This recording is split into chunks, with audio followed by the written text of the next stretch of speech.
Let's get the conclusion out of the way. Which one is better, the Yashica Mat 124G or the Rolleiflex 3.5 with a Carl Zeiss planar lens? And I'll tell you right now, technically, the Rolleiflex is the better camera, but not by much, and the pictures aren't very different, which I'll show you in a second. A big piece of the way I think about it is that if you're gonna really have to stretch your budget to get a $1,000 Rolleiflex 3.5 with a planar lens, or comfortably afford a $300 Yashica Mat 124G, like 100% no doubt, get the Yashica Mat, and then use the rest of that money to buy like 50 rolls of film.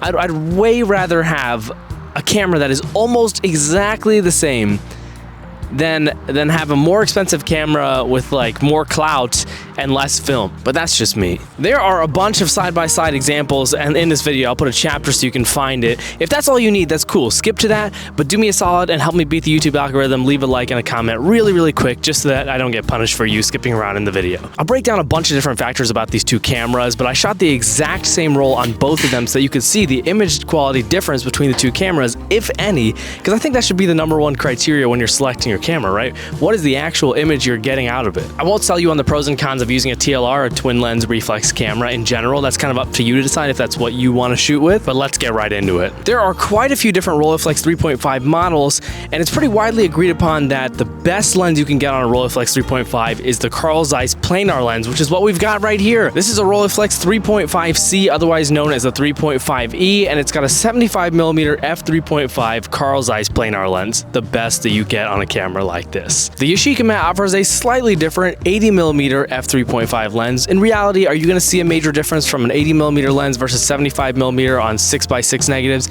No, definitely not. Both cameras have a viewing lens with a f2.8 aperture, and on the downside, that means that you're seeing what would be an f2.8 image, which does look different than f3.5, by the way, just a little bit, and you don't actually get that because they're f3.5 cameras.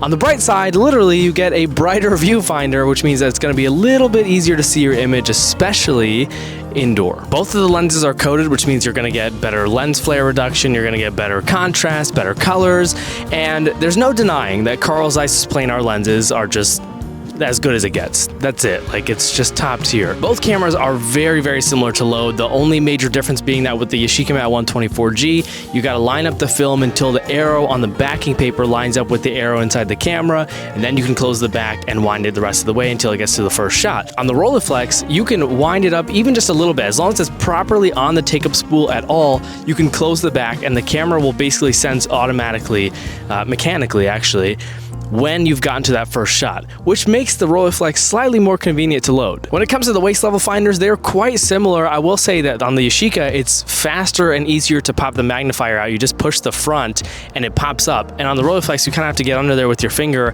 and then pry it up like that. So that just, you know, not a huge deal. Really not a deal breaker at all for either camera, but it does mean that you can focus a little bit faster with the Yashica. Another plus one to the Yashica is that it has a built-in Fresnel lens, which, if you don't know what that means, it brightens the screen for you to see. It doesn't brighten the actual image you get on your film, but when you're looking at it, it's brighter to look at. So the Yashica Mat 124G has a noticeably brighter screen than the Rolleiflex 3.5C, which is especially noticeable indoor, less noticeable outdoor, but definitely a plus to the Yashica. But again, not a deal breaker. Focusing is essentially exactly the same on both cameras. You got the focusing knob on the left, shutter button on the front, bottom right, and I will say that the magnifier, again, on the Yashica Mat is a little bit better for me personally because I get up real close and I can put my eye basically straight up to the magnifier on the Yashica Mat and focus really quickly and see clearly. For some reason, that's hard to do on the Rolleiflex, so I have to hold the Rolleiflex a little bit further away, which means I get magnified a little bit more, right? That's how magnifying glasses work. But it means that it's a little bit slower. I have to hold it a little bit lower, I get a little bit slower. At the end of the day, it doesn't affect how sharp I can get my images on either camera. So it's not a deal breaker again. It's just nuances that are different about these two cameras. Now here's an actual big difference between these two cameras, kind of. The Yashica Mat 124G, when winding to the next photo, is loud. It makes a very loud mechanical sound, which I personally love, but if you value stealth, the Rolleiflex is gonna be the better option. Literally listen to these two.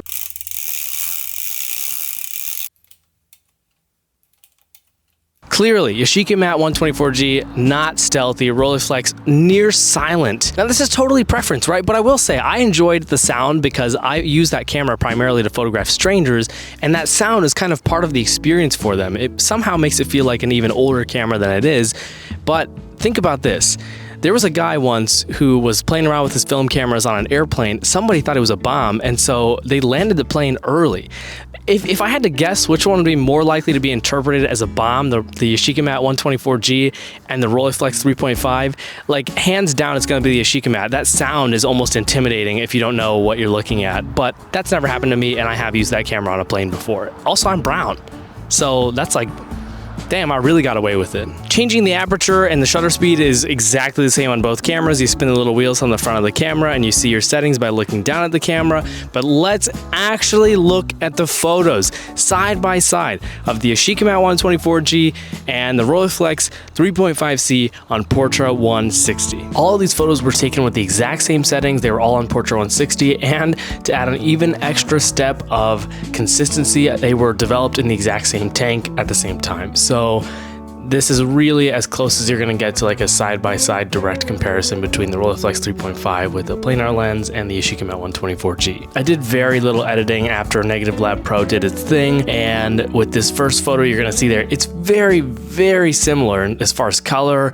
sharpness. I don't know, I mean, like I don't have a preference on either of these images. It looks like the Rolleiflex photo is a little bit more saturated, and because of that, you know, personally, I would probably bring the saturation a little bit down, but that's a better problem to have than not enough saturation. This one I thought was probably the most interesting and the most different of the entire batch. Again, the Yashica Mat on the left. And the way I remember it, the scene looked a lot more like the photo on the left, the Yashica Mat's photo, than it did on the Rolleiflex. Even after trying to get the Rolleiflex photo to look like the Yashica Mat one with a little more warmth and oranges to it, I couldn't get it. So that's interesting. And again, with this photo, really, really similar. I don't really know what to say about it. Again, make your own judgments about it, but I don't really think that one camera handled this better than the other. You might be noticing that the Rolleiflex photos seem a little bit cooler. I will say it, that's something I noticed as well, and it could probably be changed in Lightroom, but that's up to you. For this one of the flowers in the pot, I've always like loved the bokeh of the Yashica Mat 124G, and I think the Rolleiflex is just, it's very, very similar. This is a really high dynamic range scene because the flower pot is in the shadows and there's really bright trees behind it, but they came out really, really similar. Again, personally, I don't have a crazy preference on either of these two images. But again, you can kind of tell the Yashica Mat photo is a little bit warmer, and I don't know what that's about. It could be the lens rendering slightly warmer images. I'm not sure. This is another pretty high dynamic range scene, and if you're not seeing a trend by now, the photos are really, really similar. Once again, I do not have a preference personally over either of these two images, but you can tell, again, the Yashica Mat 124G has a slightly warmer photo. I think you can especially see that in the highlights of the grass, but it's so subtle. I think this one with the random mirror in the garden is another really good example because I really nailed the focus where I wanted it to be, which was on like the frame of the mirror. And you can see there when you're really looking at these at 100% crop, I mean, there's not a major difference in sharpness, if at all. Earlier in the video, I mentioned how the Rolleiflex is gonna have a better coating for handling like light flares, and you can see that best in this photo. Both of them were taken from the exact same spot with the same kind of light coming in from the mirror, and it's just a little bit more hazy on the Yashica Mat than it is on the Rolleiflex.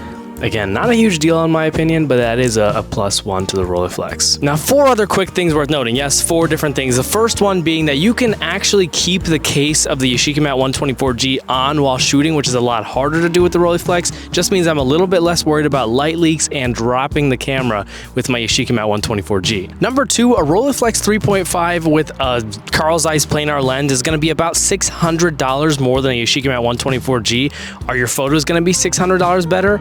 No, not really. But also my guess is that a Rolleiflex is going to hold its value long-term better than a Yashica Mat 124G. And if brand recognition is really important to you, that's okay. That's your call. Rolleiflex is definitely big, bad, original. Like, kudos to them, respect. But I should also mention that not all Rolleiflex 3.5 lenses are made the same, right? I've had my hands on a 3.5A before, and without a doubt, the coatings and the results from that camera were worse than the 3.5C with the planar lens, or even the Yashica Mat with, you know, the Yashica lens. So if you're considering getting a 3.5A for $300 or a Yashica Mat 124G for $300, my answer, no doubt, like in any situation, forget about the brand recognition. You're gonna get better quality images out of the Yashica Mat 124G. Number 3 out of 4, there's something to be said for the fact that I took my Yashica Mat 124G with me on my 48-state, 84-day road trip to photograph 1,000 strangers while asking them for life advice, all while living in my car,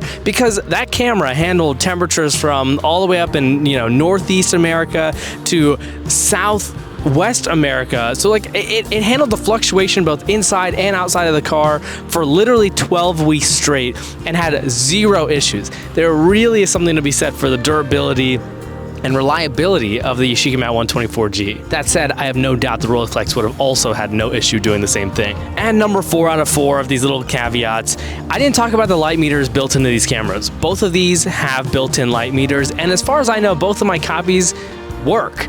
But I don't use them, which is why I didn't really talk about it.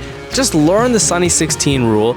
Learn it by trying and failing and checking it. And if you're not sure, just use the app on your phone or use a dedicated light meter. Like, just who cares about the built-in light meter on these cameras? They're old. They're not super reliable. So again, which one is the better camera? Technically, the Rolleiflex is. The planar lens is really hard to beat, and ultimately, Rolleiflex has the reputation they have for a reason.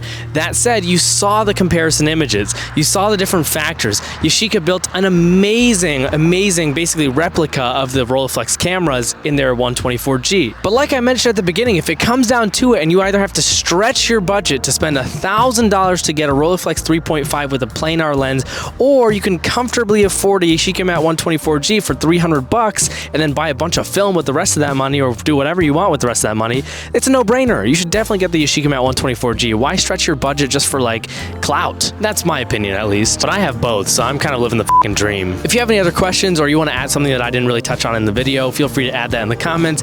I'd love for you to subscribe. Regardless, I hope this was helpful for you, and hopefully I see you in the next video.